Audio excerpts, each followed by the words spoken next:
They say there's a house far up the hill near Marrow Lake where no one goes after dark. Old folks in the village call it Windmere Hollow. Windows shattered, doors always creaking. They say if you stand near the iron gates long enough, you might see a faint light flickering in the highest window. A lantern just swaying back and forth as if someone or something is still inside. But that house wasn't always empty.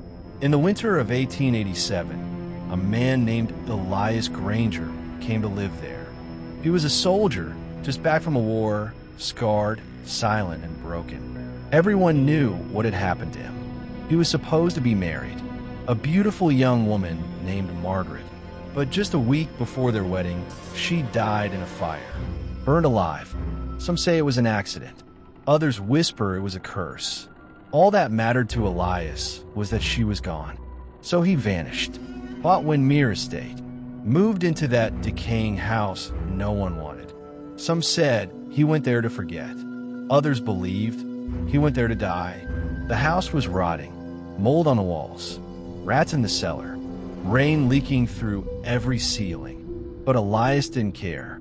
He wandered the halls in silence, day and night. One evening, he found an old iron lantern in a dusty cupboard. Strange thing was, when he lit it, the flame burned brighter than it should have. Warm, golden, almost alive. That night, he saw her. She was standing at the top of the staircase.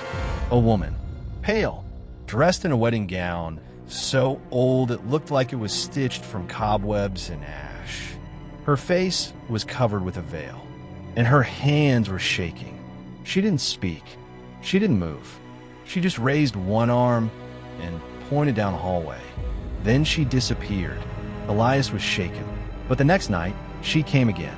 Same place, same gown, same silent gesture. And again, she vanished. It didn't take long before he stopped being afraid. He waited for her, carried the lantern like it was something holy, followed her wherever she led. Night after night, room after room, he stopped eating, stopped writing. His eyes grew darker. His hair grayed before its time. But he didn't care, because he believed, truly believed, that the spirit he saw was Margaret, that his lost bride had returned to him, not in flesh, but in shadow. But he was wrong. The villagers remembered an older story, from 24 years earlier, about another bride, Lenora Willsden, daughter of a rich man, promised to marry a noble family's son. But something happened. She found out the groom had betrayed her. On the night before her wedding, she ran. No one saw her again. They searched the woods, dragged the lake, found nothing, only silence. Until now, one night, she led Elias deeper than before, past the staircase, down into the cellar, where the floor was slick and the air smelled like earth and iron. She paused by a crumbling wall, pointed again, just like always. But this time, Elias understood. The next day, he brought tools, broke through the wall, and behind it a tunnel, narrow, damp, sloping toward the edge of the lake. He followed it, and at the end, there was a chest, iron-bound, rusted. Inside, there were bones, still wrapped in scraps of a wedding dress, and stitched on the sleeve, in fading gold thread, was one name, Lenora Willsden.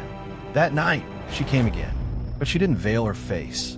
She stood at the bottom of the stairs, eyes like drowning water, voice like cold wind. "You love the ghost that wasn't yours," she said, "and I love the man who broke his vow. We are bound, you and I, by the ones we lost." Her scream shattered every mirror in the house. When the villagers came the next morning, they found Elias lying in the great hall, eyes wide, no wounds, no strage, just gone. But his lungs were filled with lake water, and in his hand, the lantern still glowed.